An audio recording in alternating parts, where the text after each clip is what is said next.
सीधा शुरू करते हैं आज की इस चर्चा को। आज हम एक बहुत ही इंटरेस्टिंग सिर्फ 90 सेकंड के नाइट टाइम प्रोटोकॉल को डीकोड करने वाले हैं। सोर्स के मुताबिक ये एक ऐसा तरीका है जो किसी भी इंसान की रियलिटी को पूरी तरह से बदल कर रख सकता है। और देखिए, ये कोई हवाई थियोरी नहीं है। ये एक ऐसा पॉइंट है जहां हजारों साल पुराना ज्ञान आज के कटिंग एज साइंस से टकराता है। दुनिया भर के जो हाईली सक्सेसफुल लोग हैं वो सोने से ठीक पहले के इस खास वक्त को बहुत सीरियसली लेते हैं। तो आज के इस विश्लेषण में हम यही समझेंगे कि आखिर इसके पीछे का असली विज्ञान और दर्शन है क्या।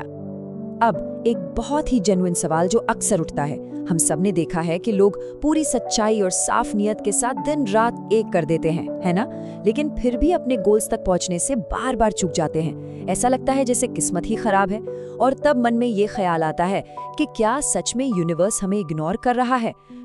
सोर्स इस आम धारणा पर एक बहुत ही अलग नजरिया पेश करता है। उसका कहना है कि कमी हमारी मेहनत या लगन में नहीं है, बल्कि कहीं और है। भाग 1, सफलता के मार्ग की छिपी हुई बाधा। ये समझने के लिए कि हमारी इतनी मेहनत अक्सर फेल क्यों हो जाती है, हमें फिजिकल मेहनत से थोड़ा आगे बढ़कर इस अदृश्य इनविजिबल तंत्र को समझना होगा। तो बात दरअसल ये है कि सबसे बड़ा ब्लॉकर हमारा अवचेतन मन यानी सबकॉन्शियस माइंड होता है। सोर्स बिल्कुल क्लियर करता है कि असली गलती हमारे इरादे में नहीं, बल्कि उस समय की सोच में है जब हम सो रहे होते हैं। सोचिए, अगर कोई निराशा और हार की फीलिंग्स के साथ सो जाता है तो वो अनजाने में अपनी विफलता को ही मैनिफेस्ट कर रहा है। वो ठीक उस समय यूनिवर्स को और ज्यादा स्ट्रगल देने का कमांड दे रहा होता है जब यूनिवर्स उसकी हर इच्छा पूरी करने के लिए रेडी खड़ा है। ये तो बिल्कुल उल्टी बात हो गई ना। भाग 2, प्राचीन ज्ञान, आधुनिक विज्ञान।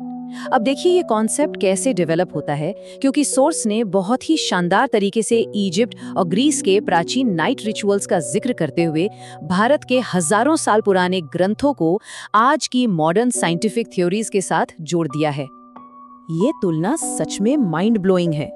जरा देखिए कैसे उपनिषदों का वो प्राचीन महावाक्य अहम ब्रह्मास्मि, जिसका मतलब है कि इंसान खुद अपने ब्रह्मांड का रचयिता है, वो सीधे तौर पर उस बात से मैच करता है जिसे आज का विज्ञान न्यूरोप्लास्टिसिटी और सबकॉन्शियस रीप्रोग्रामिंग कहता है।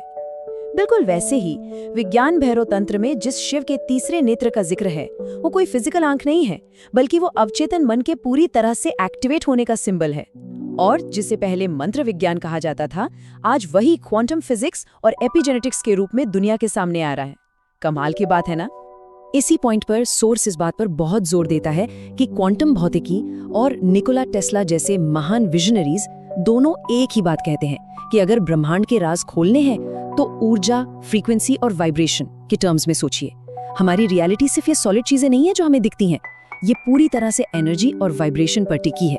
सारा गेम इसी एनर्जी के अलाइनमेंट को समझने का है। भाग 3, रात 11:11 की शक्ति। अब इस एनर्जी वाली रियलिटी का पूरी तरह से फायदा उठाने के लिए टाइम का एक बहुत ही स्पेसिफिक पोर्टल है जिसे सोर्स ने पॉइंट आउट किया है। न्यूमरोलॉजी में 11 को एक मास्टर नंबर कहा जाता है और रात के 11:11 को एक ऐसे क्रूशियल विंडो की तरह प्रेजेंट किया गया है जहां हमारे लॉजिकल कॉन्शियस माइंड और उस रिसेप्टिव सबकॉन्शियस माइंड के बीच की दीवार सबसे ज्यादा पतली होती है। ये मान लीजिए कि ये यूनिवर्स का एक क्लियर सिग्नल है कि अलाइनमेंट अब बिल्कुल परफेक्ट है और इस टाइम पे बोया गया कोई भी विचार सीधे आत्मा की गहराई तक हिट करता है। अगर इसे साइंटिफिक एंगल से देखें तो जब हम सोने की तैयारी करते हैं, हमारा ब्रेन नेचुरली अल्फा और थीटा वेव्स के बीच ऑसिलेट करता है। सोर्स इसे प्रकृति का एक ऐसा ग्लिच या मैजिकल मोमेंट बताता है जहां हमारा दिमाग नए कमांड्स एक्सेप्ट करने के लिए सबसे ज्यादा ओपन होता है।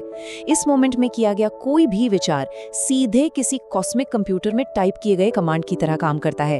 ये बहुत ही वल्नरेबल टाइम है, तो जाहिर है अगर नेगेटिव सोचेंगे तो उसका असर भी उतना ही गहरा होगा। भाग 4, 90 सेकंड का रात्रि प्रोटोकॉल।